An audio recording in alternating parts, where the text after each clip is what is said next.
All right, y'all. So I'm bringing you a fitness tutorial on the modalities and just the things you can work on in the gym to improve your approach shot or your ability to hit the skipping approach shot that so many pros have made look so effortless, like Alcaraz. But let's talk about the GOAT right now since he just retired. Federer made this look like absolute poetry.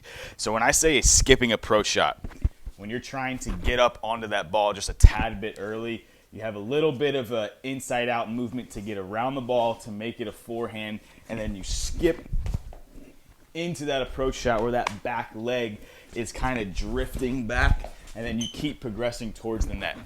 So in real time, it's going to be a lot quicker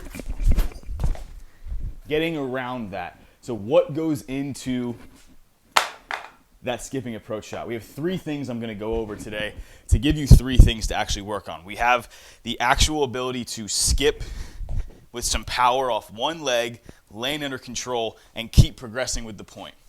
That's number one. Single leg plyo, single leg power. Number two is the back leg actually being able to get there. I can't tell you how many tennis players I have seen with such tight hip flexors that it causes things to go wrong, like very basic low back pain. But if this is tight, I'm not actually going to be able to have the mechanics of the skipping approach shot be as flawless, don't kick anything like that, and look like poetry the way Federer did it, or the way the other pros make it look so effortlessly. So we have single leg power, the actual hip flexor flexibility.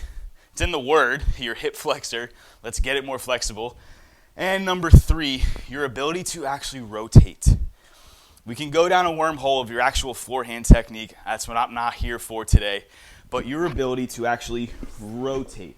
My hips are here, but my upper body is rotating. That's what we call disassociation. So the hips are actually rotating this way. They're actually rotating backwards as my upper body is rotating this way through the shot.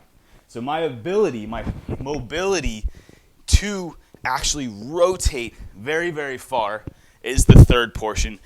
You're going to get three things to do for your single leg power, your hip flexor flexibility, and your disassociation in rotation. So let's just get better at rotating. All right, guys, so let's talk about the single leg power in that approach shot with the skip. So as we're going for it, if you're ready, this is what it'll look like, that little gather step skip. We're going from left hop to left foot to left foot. That's a hop. A hop is when you go from 1 foot to the same, or 2 feet, okay? So for here, you're going from a skip, left, boom. And obviously if you're lefty, it will be right, boom, landing on the right. So let's develop your single leg power. Phase one, okay? If, by the way, you don't need to be practicing this with a racket. When you're practicing your volleys, you practice your volleys. When you're practicing your fitness and your footwork, just practice the footwork, all right? When you are starting out, if you have trouble just hopping up and down for 10 reps, keeping your balance just in the landings, this is where you start. Phase one, just being able to hop, single leg hops under control. As you get better, get a little higher with that hopping, more intensity. Stage two, once you master that, add in the obstacles. So like the approach with the skip, let's add in the obstacle and just practice jumping from left foot to left foot. Do that multiple times on each leg to balance it out. Phase one, no obstacles, just up and down. Phase two, actually using the obstacle. And then phase three, if you want to throw in something after the obstacle just for fun, like a partner or a coach throwing me a tennis ball that I have to go run down, as if you were putting away the point, approach shot, volley, put it away. Let's do it. Approach shot, and then break into a sprint. All right? So that's the first thing, working on your single leg power and footwork. The second thing I laid out is actually your hip flexor, right? The flexibility of that hip flexor, the back leg being able to make the skip approach happen. So what you're going to do is get into a wide split squat stance. I have one leg back all the way, and I'm going to straighten out this back knee. For some of us, this might already be stretching that hip flexor in the pocket area, okay? Then I'm actually going to turn and flex the glutes under, so it's rock solid back here. Give that glute a little fist bump of the check to make sure it's rock solid. Then I'm going to open up that abdomen a little bit and start to go forward into some split squats. So this is a great way to work on your flexibility because you're actually moving, creating more tension and more demand for flexibility going in and out of those reps. A more passive way to do this is to just get down into a half kneeling position, back foot turned under, same tension, glute check, and then let's just lean forward.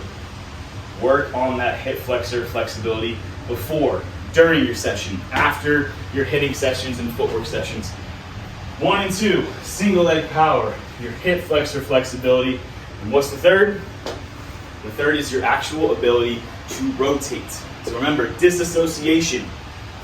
When we are doing the skipping approach shot, my hips are actually staying still, they're not rotating, if actually rotating in the other direction that my upper body is rotating. So as I'm skipping, this back leg sweeping back that way is actually promoting my hips to turn back as my upper body is rotating that way. So disassociation, your half, upper half, lower half, you're actually turning in different directions. So if I am bad at rotating, if I can't be in this split squat position with my arms out at a T and actually rotate all the way 90 degrees, rotate even further, look back behind me, that's a huge problem for a tennis player. A lot of people are actually very, very tight and cannot rotate that well. So same as the second item I gave you with this split squat position, let's get into this split squat position. You can do it here standing, and this will actually be working on your hip flexor at the same time. Or you can do it here rotating. I want your arms out to a T, keeping your hands in line with your shoulders. I want you to try and turn as far as you can. Squeeze. 5, 4, 3, 2, 1. Give yourself like 3 to 5 seconds, come back, and then let's try and go again. Now the thing is, try to keep your knee pointing forward. Imagine that there's an arrow coming out of your kneecap, and you have to keep that arrow facing forward. As you rotate, don't let that knee collapse, okay? That's gonna work on your hips staying still as we work on the upper body rotation. So that arrow's pointing forward, arrow still points forward, arrow still points forward, even as I rotate this way. So there are your 3 things to work on 3 different facets of your fitness, footwork and power. Number 1, single leg jumping. Number 2, your flexibility, very basic flexibility. And number 3, your mobility and actual strength to be able to be more mobile with your rotation. Those 3 things, work on those, and you will be a better player, you will be a better athlete, all right? And you'll win more matches, maybe. I'm not gonna guarantee that. All right, we're out.